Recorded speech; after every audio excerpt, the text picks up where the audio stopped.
Yeah, yeah. So what are you doing over in California there? So Dead Bars is on tour right now. We got a little short run that we're doing with our friends in a band called the Boss Martians, and so it's us and them, and we are in LA tonight at the Redwood, um, and then we got San Diego tomorrow, and then we're heading back. This is just a little short run, so Oh, we're two shows in, and we got two more to go. sweet, man. That's awesome. How's it gone so far? Really, really good. Yeah, really good. That's sweet, dude. And so like you guys are based out of Seattle, right? That's correct. Nice. So are you like born and raised from Seattle then? No, no. Seattle's kind of like a transplant city. A lot of people, are move there, for it's a big city, so people are kind of coming from all over the place. So, I'm from New Jersey Oh, okay. and born and raised there, and I've been in Seattle for 15 years. Oh, okay. What was the reason for the move to Seattle for you? Music stuff, I, kind of was playing with some bands out there to start with, and then, got a job, got an apartment, like, just kind of been there. And that's where Debar started, and kind of been there ever since. Wasn't a lot of thought, really. Kind Oh of yeah, it was crazy, pretty but easy. I mean, we just like, yeah, I mean, I just kind of was like, oh, I'll go hang out there for a bit, and then that's how Nice. that's how it happened. Sweet, man. So before Dead Bars there, like when did you start to get into music over in Jersey there? Yeah, man, like basically, yeah, I was into music for since I was really, really little. The first kind of thing was when I was like in second grade, probably one of the older kids, fifth graders, so the real older kids, showed me Green Day tape, Oh and yeah. that was like the coolest thing I'd ever heard ever.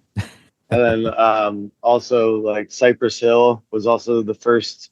So I was like a really little kid, like a 7 or an 8 year old. Like I my first two tapes that I made my mom buy for me was Green Day Dookie and Cypress Hill Black Sunday. So, and I'm just Nice. like singing like Basket Case, and I'm like like the first song off of the Cypress Hill record is I Want to Get High.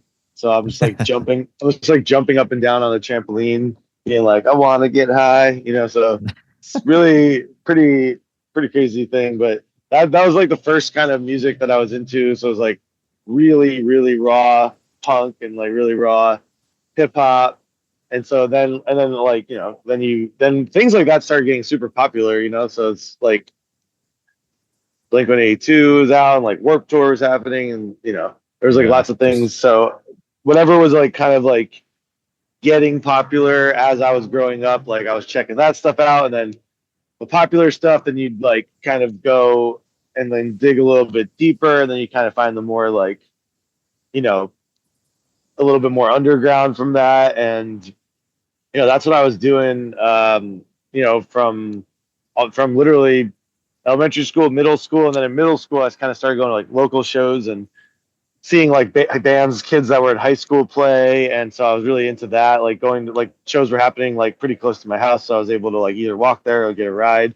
And so I yeah. was really into like local, punk rock music, um, and then started my own band, and when I was like 14, and I've been doing it ever since, and you know, Nice. very That's various awesome. various projects. Yeah, man, that's like the origin. That's pretty sweet. And like so growing up doing shows in Jersey and then, being in Seattle, what's the big difference? Is there a big difference between the music scenes there? Um, a little bit. So like Jersey was like all suburbs, it was like all like every like there would be different venues that were always like kind of popping up. It would be like, okay, here's this American Legion Hall or this VFW or this high school, and like there would always be different places to play, and then things would like get shut down, and it was always it was more like suburban, and Seattle's a big city, so it's like, bars, clubs, so but Mm. that's why I went out there. It's like there's there's music happening all the time. I mean, there's probably 100 different shows happening every single night, Oh wow. which is, oh yeah, there's other stuff happening all the time. That's like that's like the main difference is like suburbs versus the city. Jersey is all like, it's not New York, it's not Philly, it's just all little towns, and so everyone Yeah. is doing that. But yeah, I mean, it's a definitely like it was a great place to grow up, and I mean, I spent like all my 20s and into my 30s here in Seattle on the West Coast. And so, yeah, the band like definitely is a Seattle band for sure. Nice. But That's sweet, man. And then so like everyone else in the band, are they kind of the same where they all just come from different places, move to Seattle too, or yeah, like Elliot, our guitar player, he's the only one that's born and raised in Seattle. So he kind of was around, you know, in the '90s when there was, like the grunge kind of stuff happening, and then all the post grunge stuff. Um, CJ, who plays guitar in the band, also is from Jersey, so we kind of go way back. oh, Um, okay. came out to Seattle separately, but like kind of linked up out there. Bassist Odo, he's from Kansas City. Rosie, our drummer, she's from California. So like, yeah, people just it's a lot of people move there for work or for different reasons. Like, I think all of us kind of made our way there for various reasons, but it is it's definitely a transplant city. A lot of people are from other parts. I mean, we have like Amazon and like Yeah. Starbucks and Google. It's like a big tech kind of hub. Not that none of us work in tech, but I'm just like letting you know, like if it's not surprising that people, people are kind of from all over the place. It's a great, it's a cool, it's a pretty small town for being a big city too, and so it's actually really Nice. fun to be a part of the scene up there for sure. Yeah, that's pretty awesome. And so how did you guys all kind of link up and or like how did the band kind of get going there for you? The band, so I kind of started the band. I was playing drums in a lot of different projects, and that's what I was doing out in Seattle at first. I was like just being a drummer in bands.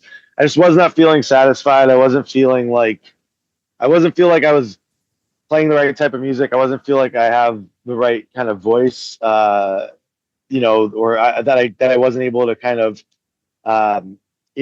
do the things creatively that I wanted to do. And so I just Yeah. kind of taught myself how to play guitar. I kind of, was fooling around and wrote a few songs. And I recruited some friends to kind of be in the band. And we ended up playing one show as Dead Bars. And I truly thought that I was just going to be like a one off. I was just like, like, how like you have kind of like a checklist or something. It's like, cool, I'm going to write a couple songs. I'm going to play one show. And then now I can check that box and move on and go Yeah. join another band. But a couple people came up to me after the first show and who had known me for a long time and pulled me aside and were like, listen, like you should continue doing this. This is really good. Like this has a lot of potential. And so the people that agreed to play that one show were not down to make this, a quote unquote real band. So I basically Oh, at that, yeah, because they were just like, cool, man, yeah, we'll play this show. So I kind of, that's when I was like, all right, let me kind of recruit some people. That's when I got CJ in the band. So he's been with me since show number 2. I guess I'm the only one that's played every show, but CJ's been in the band for a long time. And then throughout the years, just like people come, people go. Like um, we've had a lot of different people kind of in the mix, and now the same group has been together um, for about 6 or 7 years. And then Rosie is actually the newest. She's the drummer. She just joined last year. So, but the core 4 have been like 7 years. So, and then Rosie fits right into, and so we're just really stoked. We got our lineup, and that is that's how it kind of went down. It just was more of an accident. It wasn't supposed to be a real thing. yeah. We did the one show. We made a demo, sent it to a label, got picked up by the label. We started playing shows. We played some festivals. We went on tour. Um, and then we just kept making records. We just kept putting stuff out, and now we're at our third full length. So That's crazy. that's what we're promoting right now, and that's why I'm here talking to you. Yeah, nice, man. That's hilarious how it was just going to be a one-off thing for you, and look at that. I mean, it is hilarious, but it also is. That's just how I think bands work. You don't know. Yeah, You make you make a band, and I've done a million of these, and sometimes things happen, sometimes things don't. You can't explain it. You can't explain like why people might resonate with certain things versus another thing. I mean, right from the get go, people started believing in this band. yeah, So we're super lucky. I'm super lucky. I feel grateful that we're able to um, do this still, and I do feel like I mean, look at where I'm at, dude. Like, I mean, I'm that's out awesome. here, like playing shows in California, and like I never thought I would do this. It's awesome, or you don't think that's not how you think it's going to start. You just all you want to do is write some songs. You want to play a show. That's it. You don't think about making It's records true. or Yeah, touring. Like so. I think we have the right attitude. I think it's just like we have to do this. I personally, a lot of my like a lot of my personality comes from this, and for better or for worse, it's like, I put a lot of my emotions into the songs and a lot of my emotions into the live show. And so, if we have if things are happening, I just feel better. I just know that about myself. I feel better. And so that is the best reason to keep going for me. It's just like, it's really medicine, honestly, at this yeah, point. yeah. I agree. It's total like same for me. It's like it's a form of therapy, right? That's how I view it. For me, it 100% is. I can directly correlate, you know, everything mental health and um, depression and anxiety and um, happiness and all that stuff, is directly kind of linked. And again, I don't know if that's a good thing or a bad thing, but at least I do know that, just having something to look forward to, keeping things moving is really important. We're out here right now. We just put out the new single for the new album. Give the Metalhead a Hug is the single, and we're out here basically just promoting the single right now. We're not like, it's not a huge tour, but we decided like, hey, like we got a new song out, let's go play it on the road. So it's always like, what's the next step? And then we have more dates coming up in March, we have more dates coming up in the summer, and then the Yeah. album will be out. We're looking forward to debuting it. Yeah, man. And yeah, I've been listening to that song so much lately. It's a really good song. Like good job on that one. Oh, thank you, thank you, thank It's you. so catchy, man. Just it's yeah, like I'm curious, like how did that song kind of form for you when you were writing it? Yeah, so the new single that you're referring to is called "Give the Metalhead a Hug." It just came out, I think, last week or 2 weeks ago. It's streaming everywhere. There's also a video for it at deadbars.com. Check that out.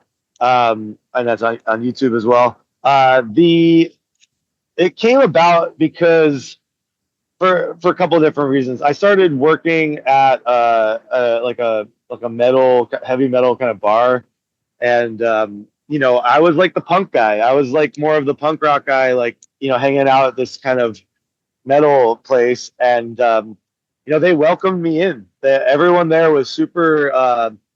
They made me really feel like I belonged, and I was also picking up on a lot of the kind of things that happen, like in the different scenes, like the difference between kind of like the punk scene and the metal scene. It's like, just one example was, I was working door at the club, and like there'd be a show, and the promoter would be like, okay, yeah, everyone's sharing backline tonight, and I'm like, oh, awesome, that's great. And in punk rock, everyone's sharing backline. That means that you're sharing all the amps and the drums. That's the Yeah. that's the backline. What I learned very quickly is that, like, in the metal world, everyone's bringing their own drum set. Mm, Like, so everyone would be sharing the backline, quote unquote. Which would mean just like the guitar cabinets, and then there'd be four gigantic drum sets, hanging out in the green room, waiting to go on. And so like just little things like that where I'm like, whoa, like that's a little bit different. Like no, there would never be four drummers bringing all of their stuff to the show if everyone agreed to share the gear. But just like little things like that. And like so I was kind of writing these things down, and everyone made me feel, well, first of all, like that scene, like it is very supportive. Like, everybody, I mean, a band plays and everybody walks up to the merch table, drops like a 50 or $100 bill to support. They buy records, t-shirts. And I was like, wow, like these people really care and want to support the bands. And I just realized that like I wanted to like highlight and write a song about, this kind of like, me kind of being a little bit of the outsider, but feeling welcome within that. And, I feel like everybody can relate, whether you're into punk or metal or just going through your life. The song is about, being nice to people who are different than you, Yeah. and it goes both ways, everybody needs a hug. Everybody needs encouragement. Everybody needs to True. be with their, with their people. Everybody needs to feel like they have some place to go. And so that's what that song is about. And, we got a lot of really good feedback about it. And it means a lot to me. Like it's sincere.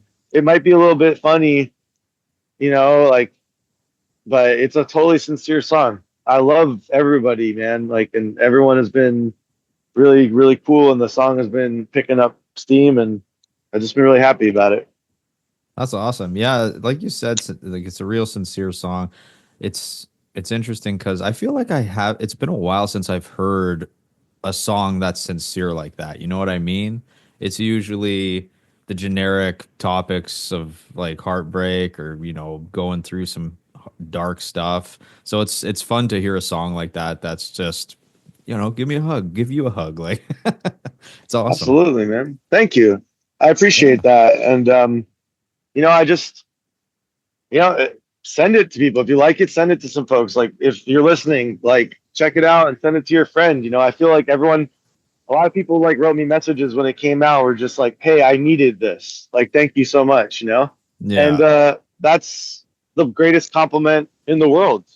I mean, it's not only do I think it's a good song, but if it's helping people, I think that's the best. That's what we can hope for. Oh, of course, man. And with the new album coming up, how long's it been since the last full album that you've done? The last album came out in May of 2019. So Ooh, this been a is while. this is a while, and we are so stoked, man. Like we've been working hard, and I'm really proud of it. All Dead Bars Go to Heaven. It's out March 21st on Iodine Recordings. Go pre-order it at iodinerecords.com. Also deadbars.com. Please support it. Go pre-order the vinyl, pre-save it, all that stuff. I'm here to promote it. That's why we're doing this. So Yeah. seriously, I mean, like it's been a while, and like the only way, like we don't have like a team, like it's all us doing this. So like the fact that we're able to get on this, a podcast with you and talk about it, but it's really like the fans and the people that we need to spread the word, and Oh, so of that's why course. I'm Yeah. so super passionate about like if you like it, cool, send me a message, tell us about it, but like really just send it out to your friends. That would be, that's the only way that we're going to be able to get the word out, kind of beyond our little world. So Yeah, for sure. And on the new album too, obviously besides the single you dropped, is there any other ones that are kind of, that you're like, I guess, you're like you said, you're super proud of the whole album, but are there any other songs on there that kind of stick out a bit more than the others? I think there's some surprises that are going to be there for people. So I will definitely leave some Oh, things for that. But the, cool. I don't know when is this going to air? We'll figure that out. We can kind of time it pretty good for like a release or something. So Yeah. So, I mean, like, I'll just say it now. At some point, I'm sure it'll happen in the next week or so. But like, we got a new song coming out here, either as this show is airing, or or the right before, or right after, called "I Want to Be a Ghost," and I really, really believe in that song too. So that that people are going to be into that, I think. And then the rest, Nice. I think everyone basically this album is going to it's 10 songs, and what it does is it totally takes you on that roller coaster ride. It brings you up, takes you down, and then stays there for a little bit and then takes you back up at the end, and so like I do feel like we have kind of everything to offer with this, and yeah, there's no filler at all. Nice, man. And were you kind of like, were you guys pretty specific on the tracking spots then for each song with how you we wanted it to definitely flow? we definitely were intentional about the sequencing, so I do think that I'm really happy with how it's sequenced, and uh yeah, I mean, like I like there is a couple of songs that people will be like, oh wow, like because you got to evolve, and even Metalhead, that's an evolution too. That's a little, it's still Dead Bars, but it's a little Yeah. bit different. And so that's what I'm gonna say about this. It's like it's got fast stuff, it's got slower stuff, it's got sing-alongs, it's got heartbreak, it's got celebration, it's got fun, it's got um, you know some love, lost, all of that to share. So there's kind of something for everybody. Nice. Yeah. So a little bit of everything in there then, eh? I think so. That's awesome, man. Yeah, I'm pretty excited for that. Cause when does it drop again? Is it March? March 21st. March 21st. Okay. I have to put that down on my thing. Yeah, absolutely. Yeah, I'm Yeah, excited for that. absolutely. Even like listening to some of your older stuff too, it was interesting. I felt like I went back an era. You know what I mean? Just like the style. I was like, "Oh, this fucking takes me back to like these older bands." Like it was such a cool thing. Well, I mean, we've been doing it for a long time. And so, like, we're not trying to be anybody but ourselves. But Yeah. if you hear the influences, I'm sure that whatever you hear, is an influence that I could kind of come from. But it's also just not punk stuff too. Like, like this band like listens to, takes influences from, honestly, man, like a lot of classic rock, and a lot of things that are not just within the punk scene, but like also I can't escape the fact that like Green Day was the first band that like I ever listened Yeah. to, or like Blink 182 was the band that I like listened to the most in middle school or something like that. So it's some of that's just Yeah. like part of your DNA, or the fact that we're live in Seattle, and like there's like we do have kind of this darker side sometimes. Like we do the pop, we do the light and the dark, and I feel like that has to do with the environment. Sometimes I don't know if I would be able to, take, some of the influences if I was living anywhere else. So there's definitely that, like, for lack of a better term, like a little bit of a noisier, grungy thing going on, mixed with like punk, mixed with classic rock, mixed with um, you know, emo, really. I mean, too, kind of. Yeah. And I would challenge anybody to be like, who do we sound like? I don't think we sound like anybody. We sound like, I mean, you can Sound maybe like you. pinpoint some, you can pinpoint some influences, I guess, but I don't think we sound like any other band. I think we're totally uniquely Dead Bars. Yeah, for sure. And that's a good thing to have, you know what I mean? Especially in this day and age where you can just listen to so much music. It's so accessible. There's so much that you can just access. So the fact that you can be unique, like that's a win right there. You know what I mean? Totally. Yeah, it's tough. Absolutely. So I do think, that helps us and hurts us. Ultimately, in the long run, it's going to help us. Where it hurts us is like, where more of like the industry kind of people who are like, I don't know where to put you guys, that but ultimately that's a good thing because it sets us apart, because we can do anything, we can play with anyone, anywhere, anytime, and it'll make sense, whereas a lot of bands can't really do that. I mean, shit, dude, like it's been a while, but I mean, like, we've done everything from like opening up for Waxahachie, singer Nice. songwriter, like Graham, like I don't know if they won a Grammy, but like, real intense, um, singer songwriter stuff. So like opening up for Fucked Up, or opening up for um, ska bands, or we just opened up for Sincere Engineer, Yeah. kind of like an emo pop punk band, and it works. All of it works, So I do think that we have that unique ability to kind of cross over. So, like I said, in the long run, our kind of eclecticness is going to help us, or is helping us. Yeah, for sure. And I guess like with your like you were saying, I guess your influences like I'm assuming everyone has their own different influences, but like is there any kind of genre that you just feel like you can't get in touch with at all? Be it like country or something like that. That is just one that you just like I can't get into it. So I would say not really, but the one thing that I would say is that it's not really about genre. It's more about uh, vibe, Hmm. aesthetic, and attitude. I think. Oh, okay. If so, like I could absolutely get behind a country kind of song or whatever. But one thing that, if you're asking, like, would I borrow influences from different genres? I mean, absolutely. I'm like, I was just doing another interview and I was just like, yeah, like, we're literally in the van right now listening to Jackson Brown, Oh yeah. playing like this, like little, LA kind of like soft rock kind of thing. And we're into that. Nice. But I would say that, the thing that for sure is kind of a deal breaker is if it's not fun. Okay. And that's not the case. Like I listen to some not fun music.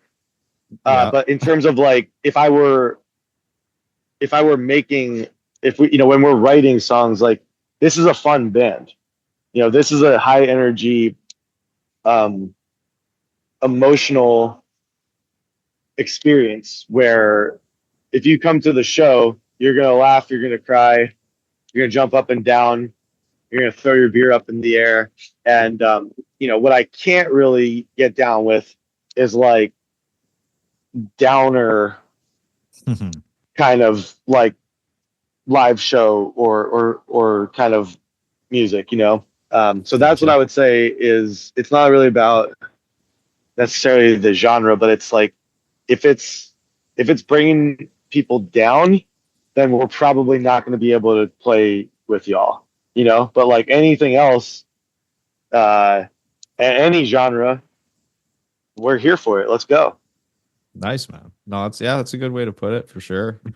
So I'm assuming your guys' live shows, it'd be interesting to go see one. You just have a good time, it sounds like.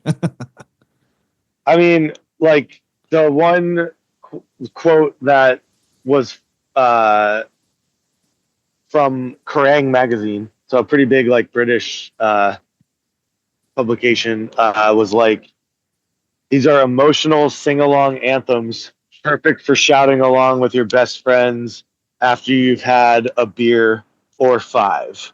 Nice. And so that is pretty spot on. Where it's like, it's I don't know. I mean, come and see the show for yourselves. But like, what I hope is that it's no BS.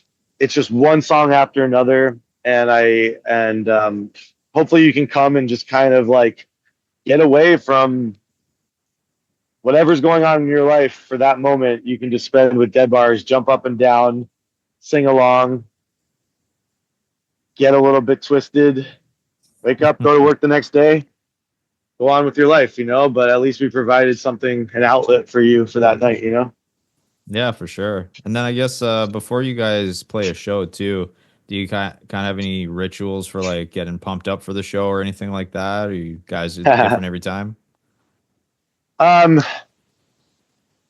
no rituals. We work really hard, and so like we do it we literally are absolutely just DIY, and so usually we're hustling to make it to the club, set up all of our stuff. And so we're kind of like working, we don't really have a crew or Mm, anything. And so we kind of just are at the merch table hustling.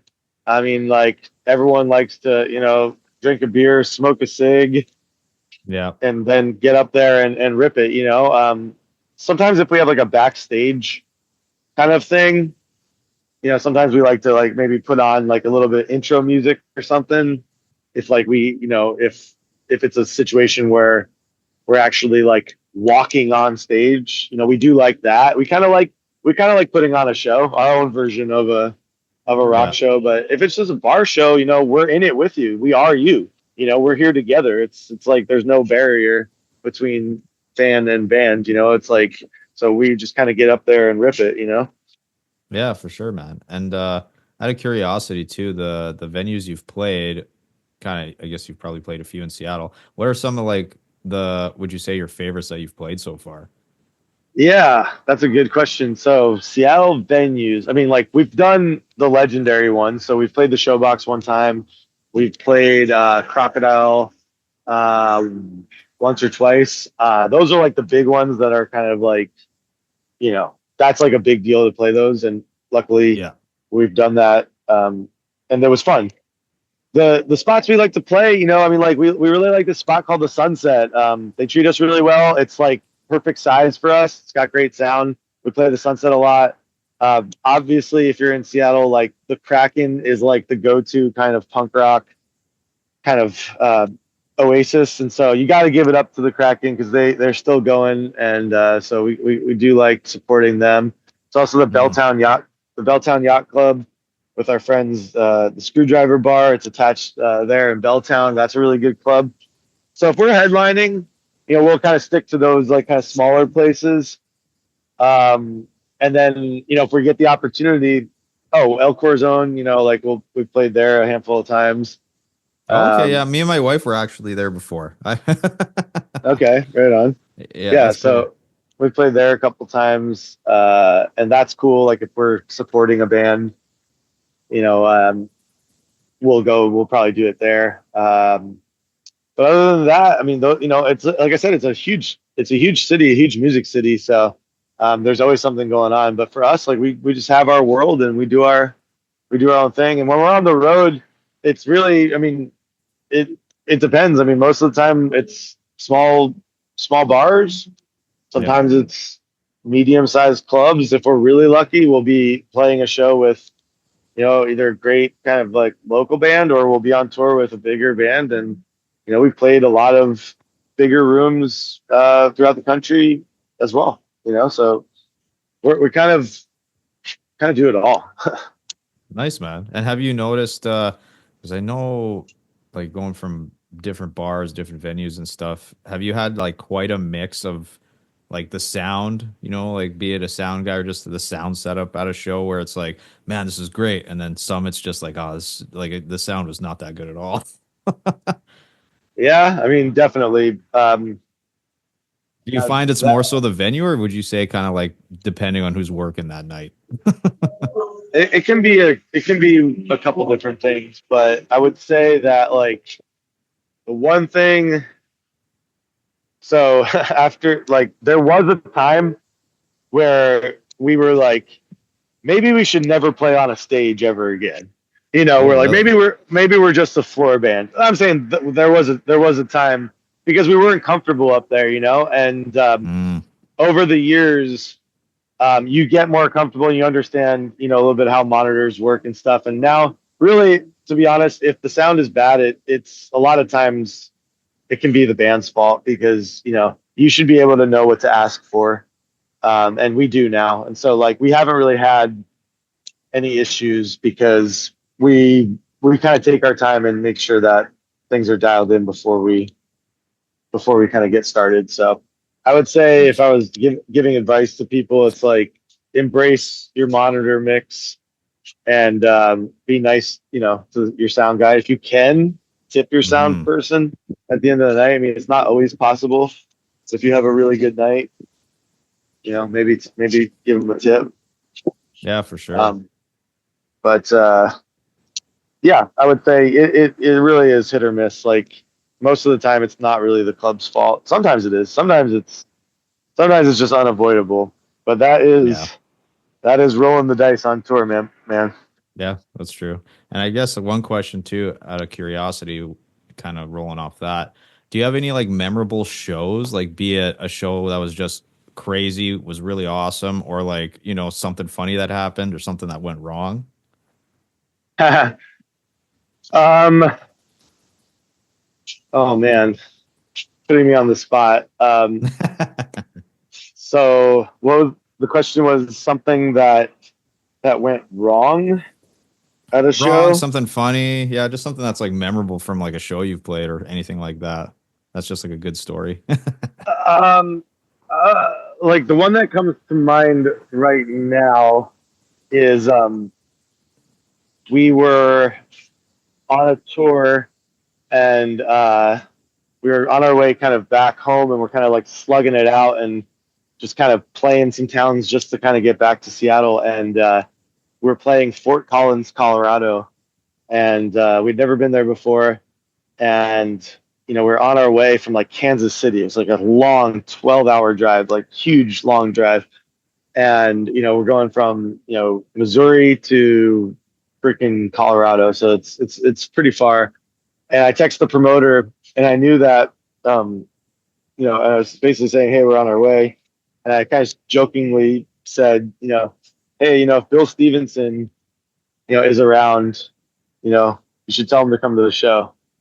And Bill, famously lives in Fort Collins, has a recording studio there, and he's the drummer for the Descendants and for fucking Black Flag, and so texted the promoter, and then he like texted me back. He said Bill said he's coming, Oh and so shit. I was like, oh shit. And so we're like driving so far from like we're hustling to get there. And so we roll up to the club and who's waiting there right outside? Like wait as we pull up is Bill Stevenson. And he we get out of the car and he goes, "You're late."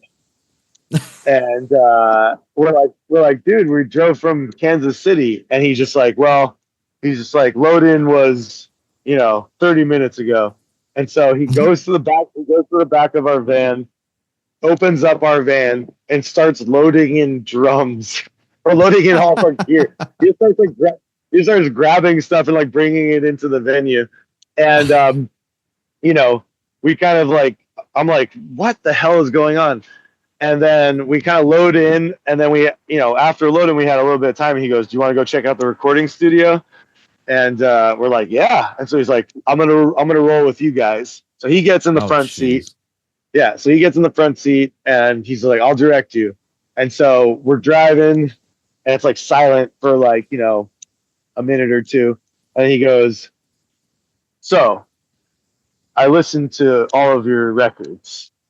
And we're like, okay. And he's just like, and I have to say that my favorite song is, and he actually said his favorite song was this one called Los Marineros, which we hadn't been playing for a while. It was like one of our first songs. He's like, I love that song. And he's like, and then I think my next favorite song is Dream Gig.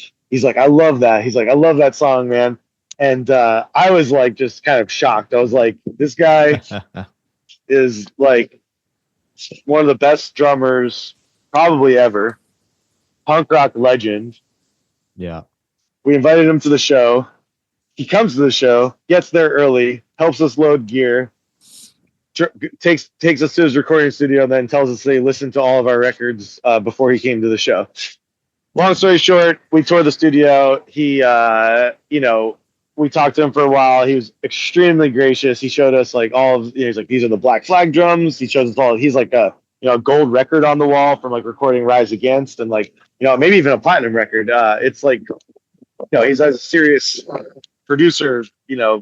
situation. So he's got all of his like, and then we go back to the show and I think he gets in his car and he just goes home. He didn't even come to the show.